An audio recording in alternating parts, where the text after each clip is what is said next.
Hi all you beautiful souls, namaste, welcome or welcome back to my channel. So let's get started with today's reading.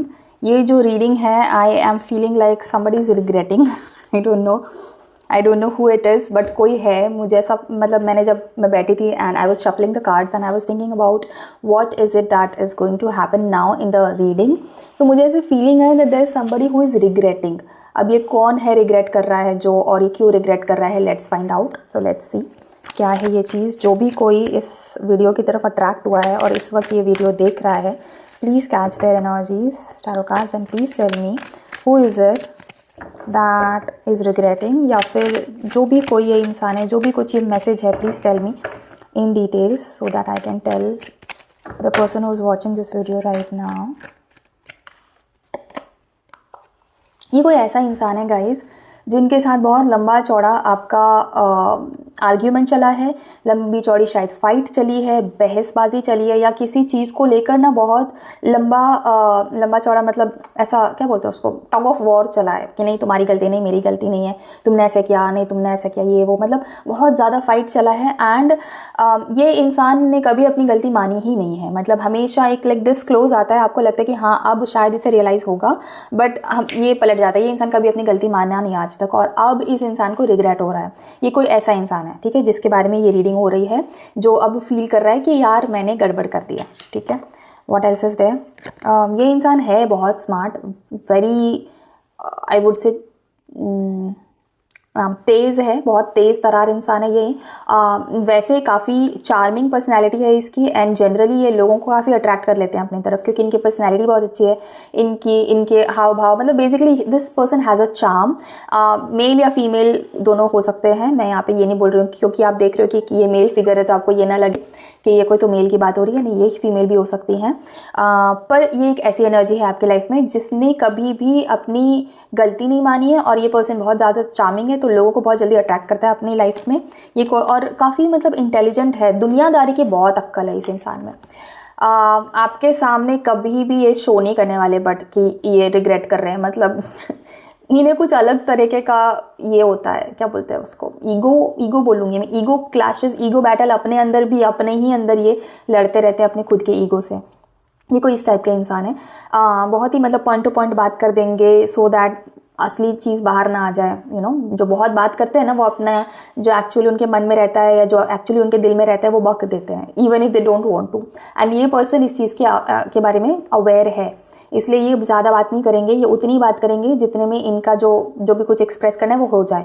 Point two point बात करेंगे, emotion less दिखाएंगे अपने आप को emotionally. आपके लिए तो ये शायद कभी भी अवेलेबल नहीं थे, या बहुत सालों पहले कभी अवेलेबल रहे होंगे, बट मोस्टली ये पर्सन इमोशनली अवेलेबल नहीं रहे हैं आपके लिए. ये पर्सन बहुत ज़्यादा कोल्ड दिखे हैं आपको, बहुत ज़्यादा कोल्ड दिखाते हैं अपने आप को कि भाई मेरे को तो कुछ नहीं, मैं तो एकदम ऐसा, मतलब इस टाइप के ये पर्सन है. ठीक है, अगेन फीमेल भी हो सकती है, मेल भी हो सकते हैं, कोई भी हो सकता है.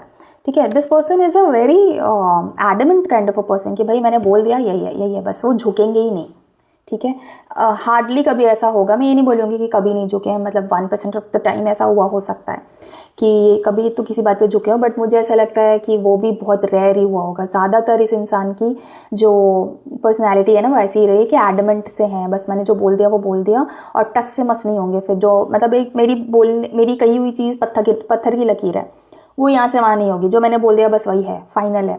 ऐसा इनका बिहेवियर रहा है, ऐसा इनका मानना रहा है, और ये इसी टाइप की पर्सनैलिटी भी रहे हैं. This person can be a fire sign, more precisely an Aries, या फिर सन साइन एरीज हो सकता है, मून साइन हो सकता है, राइजिंग साइन एरीज हो सकता है, but does not have to be, necessary नहीं है. बट हाँ, यहाँ पे मेरे को एरीज की बहुत ज़्यादा स्ट्रॉन्ग वाइब आ रही है. इसके अलावा ये स्कॉर्पियन भी हो सकते हैं, और फायर साइन तो कोई लियो भी हो सकते हैं, ये सैजिटेरियस भी हो सकते हैं. हाँ, मुझे इतने ही आ रहे हैं, but of course I mean ये कोई ऐसा मतलब हार्ड एंड पास नहीं है क्योंकि जनरल रीडिंग है, बट ये सारे काफ़ी प्रोमिनेंट इनके हैं. इनके मन में जो रहेगा ना ये कभी बताएंगे नहीं. देखो, बहुत बड़ा भी अगर दुख है, रिग्रेट है ना, तो उसको लेकर बैठे रहेंगे, दुखी होते रहेंगे, अपने अंदर में वो करेंगे, बट सामने वाले को बताएंगे नहीं कि भाई मेरी बैंड बजी हुई है. ठीक है, ये इंसान कुछ इस टाइप के हैं. ठीक है, ये इंसान सामने वाले को बताने नहीं वाले हैं, आपको बताने नहीं वाले हैं कि मुझे रिग्रेट हो रहा है, एक्चुअली मैं पछता रहा हूँ या पछता रही हूँ, पर ये बिग टाइम रिग्रेट हो रहा है इन्हें ऐसा लग रहा है कि यार मैंने किंग ऑफ सोर्ड्स भी आ गया। हर तरह से मतलब कंप्लीटली ये इस वाली एनर्जी में है कि मैंने स्क्रू अप कर दिया सिचुएशन को। अच्छा खासा था, मैं बहुत पहले ही इस चीज़ को ख़राब होने से पहले बचा सकता था या बचा सकती थी, पर मैंने अपने क्या बोलते हैं कम्युनिकेशन की वजह से गड़बड़ कर दिया या फिर अपने कोल्ड बिहेवियर की वजह से गड़बड़ कर दिया। एंड इन्हें ये भी लग रहा है कि अब सब खत्म हो चुका, अब कुछ हो नहीं सकता। उन्हें ऐसा लग रहा है that you are not going to forgive them और you are not going to come back. ये इन्हें ऐसा लग रहा है, मतलब इन्हें ऐसा लग रहा है this is the dead and now. ठीक है, कुछ हो नहीं सकता। बट अगेन कैसे ही होगा यार, मतलब ये पर्सन अभी भी अपोलोजाइज करने को रेडी नहीं। सारे के सारे सोड की मैक्सिमम एनर्जी आ रही है, सोर्ड्स की एनर्जी मैक्सिमम आ रही है। मतलब इमोशंस तो इन्हें कभी दिखाने ही नहीं है, मन में क्या चल रहा है, कौन से थॉट्स चल रहे हैं कभी नहीं बताने वाले हैं ये। इनका ऐसा चलता है कि भाई मैं मर ही जाऊंगी लेकिन इसी के अंदर मरूंगा, सामने वाले को बताकर नहीं मरूंगा। अगर बैंड बजनी है तो मेरी ऐसी ही बज जाए। ठीक है, this is the kind of personality this person has. Now let's see कि ये पर्सन क्या आगे स्टेप लेने वाले हैं या क्या इनका नेक्स्ट एक्शन हो सकता है आपकी तरफ, क्योंकि एक्शन तो ये लेंगे, मुझे ऐसा फील हो रहा है, इंट्यूटिवली फील हो रहा है। कार्ड्स में तो नहीं आया, बट लेट्स सी एक्शंस लेंगे कि नहीं, और अगर लेंगे तो क्या लेंगे, नेक्स्ट क्या इनका एक्शन हो सकता है। अच्छा, ये एक्शन अब लेंगे बट अभी नहीं लेंगे। एक्शन तो डेफिनेटली लेंगे बट नॉट राइट अवे। हो सकता है कम से कम मेरे को लग रहा है 4 weeks for some of you and for some people 4 months हो सकता है before they take any actions. For some of you it is also going to be like 4 days.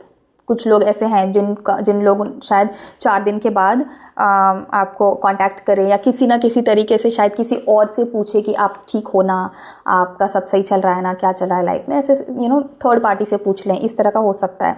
But इस टाइप का ये कोई एक्शन लेंगे, आपकी तरफ कोई एक्शन नहीं लेंगे, आपकी तरफ अभी कोई एक्शन नहीं लेंगे इवन आफ्टर 4 मंथ्स नहीं। आई मीन जो भी मैंने बोला, जैसे 4 आवर्स हैं कि कुछ लोगों के लिए 4 दिन है, कुछ लोगों के लिए 4 हफ्ते हैं और कुछ लोगों के लिए 4 महीने भी हैं।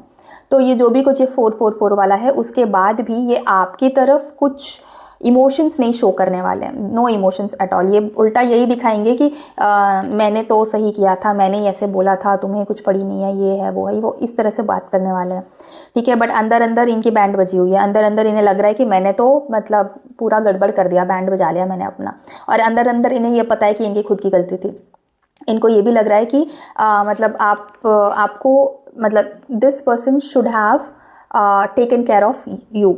इनको ऐसा भी लग रहा है कि मुझे केयर करनी चाहिए थी सामने वाले पर्सन की, जो मैंने गड़बड़ कर दिया, पता नहीं ईगो में किया या सही टाइम पे समझ में नहीं आया, ज़्यादा ही सख्ती दिखा दी मैंने, कुछ ज़्यादा ही सख्त लौंडा जिसको बोलते हैं ना, मतलब ये लड़कियां भी होती हैं ऐसी, तो कुछ ज़्यादा ही मैंने सख्ती दिखा दी, तो ये नहीं करना चाहिए था। I should have been a little more soft, और एटलीस्ट एक पर्टिकुलर टाइम आने के बाद मैंने सॉफ्ट हो जाना चाहिए था, जो मैंने यहाँ पे मिस कर दिया, मतलब मिस कैलकुलेशन हो गया या मिसअंडरस्टैंडिंग हो गई, मैं इंटरप्रेट नहीं कर पाया या कर पाई कि हाँ यहाँ पे मुझे रुकना चाहिए था। What else is there? Okay, अगर आपके दिमाग में ऐसा चल रहा है कि क्या मैं अप्रोच कर लूँ, क्योंकि ऑलरेडी अभी इंसान को थोड़ा गिल्ट तो हो ही रहा है या थोड़ा रिग्रेट तो हो ही रहा है, और लेकिन क्योंकि इसको ईगो है, नेचुरली ये पर्सन ईगोइस्टिक है, तो क्या मैं अप्रोच कर लूँ? नो, नहीं, मत करना अप्रोच प्लीज़। ये कार्ड क्लियरली बता रहा है कि अगर आपने अप्रोच कर लिया ना, तो सिर्फ और सिर्फ हीटेड आर्ग्यूमेंट्स होंगी और कुछ नहीं होगा। एक और बहस हो जाएगी, एक और लड़ाई हो जाएगी, और बहुत ही गंदी वाली होगी, छोटी मोटी नहीं होने वाली है, मतलब चिल्लम चिल्ली के लेवल तक जा सकता है, जैसे पहले भी हुआ है उस लेवल का जाएगा वापस। तो आप भी अप्रोच मत करना। ये पर्सन को रिग्रेट ज़रूर हो रहा है, लेकिन ये पर्सन अभी सॉरी बोलने के मूड में नहीं है, या ये पर्सन अभी रिग्रेट को शो करने के मूड में नहीं है। अगर आप इन्हें कांटेक्ट करोगे ये सोच के कि भाई चल ठीक है, इसे कम से कम पछतावा तो हो रहा है, रियलाइज़ तो हो गया, तो ठीक है मैं ही बात कर लेती हूँ, तो इन्हें पछतावा हो रहा है, रिग्रेट हो रहा है, जो भी कुछ हो रहा है वो यहाँ अपने अंदर ही रखने वाले हैं, वो आपको दिखाएंगे भी नहीं। और उल्टा अगर आपने ऐसा कुछ मतलब उनसे कांटेक्ट करके इस तरह से कुछ शो कर लिया ना कि ठीक है चल, I still have feelings for you, और I still have soft corner for you, फिर ये वापस अपने पावर में आ जाएंगे और फिर ये करेंगे वापस से तमाशा। और फिर ऑब्वियसली आपको गुस्सा आएगा कि भैया मतलब मैं खुद सामने से आ रही हूँ या आ रहा हूँ, मैं मैच्योरिटी दिखा रही हूँ और तुम फिर भी चढ़े रहे हो तो इस वजह से फिर से झगड़ा होगा, फिर से हीटेड आर्ग्यूमेंट्स हो जाएंगी, बहसबाजी होगी। ये पर्सन ना मतलब डिफेंसिव मोड में चला जाएगा, क्योंकि इस पर्सन को पता है कि भाई गलती तो मेरी ही है, कांड तो मैंने ही किया, ये तो इस पर्सन को पता है, सबकॉन्शियसली भी जानता है, कॉन्शियसली भी जानता है। तो ये ऑटोमेटिकली डिफेंसिव मोड में चला जाएगा, ये पर्सन चला जाएगा या चली जाएगी। आप कुछ भी बोलोगे ना जो आप इन्हें अटैक नहीं करने के लिए बोल रहे हो, जनरली नॉर्मली बोल रहे हो, तो भी ये पर्सन के, क्योंकि जो जिसको बोलते हैं ना चोर की दाढ़ी में तिनका, क्योंकि इस पर्सन को पता है कि गलती तो मेरी है, तो ये पर्सन ऑटोमेटिकली अज्यूम कर लेगा कि आप इन्हें ब्लेम कर रहे हो या आप इन्हें अटैक कर रहे हो या आप इनकी कोई गलती सुना रहे हो। तो ये अपने आप को डिफेंड करने के चक्कर में डिफेंसिव तरीके से काफ़ी कुछ बोलेंगे, which obviously will trigger and turn into a fight and heated argument. तो आप प्लीज़ कृपा करके खुद से ये करने मत जाना, ठीक है। अभी आप अपने इमोशंस को हाइड करके रखो। इनफैक्ट आई वुड से अभी आप अपने इस इमोशंस के बारे में बात ही मत करो, सोचो भी मत, मतलब ख्याल आ रहा होगा बट उसे अभी आप इग्नोर करो, अगर आता भी है थॉट तो इग्नोर करो। अभी कुछ भी पैचअप वैचअप के बारे में भी मत सोचो, इग्नोर करो हर चीज़ को, because this is not the time right now. Maybe after some time, again 4 का कार्ड आया है, आई वुड से कम 4 हफ्ते 4 महीने तो रुक जाओ प्लीज़, 4 हफ्ते रुक जाओ पहले, फिर देखो उसके बाद क्या सिचुएशन है, देन लेट्स सी। वापस से अगर ये इंट्यूटिवली आएगा तो मैं फिर से एक और रीडिंग इस चीज़ पे करूँगी, ठीक है। Till then thank you so much for watching this video, take care of yourself and bye.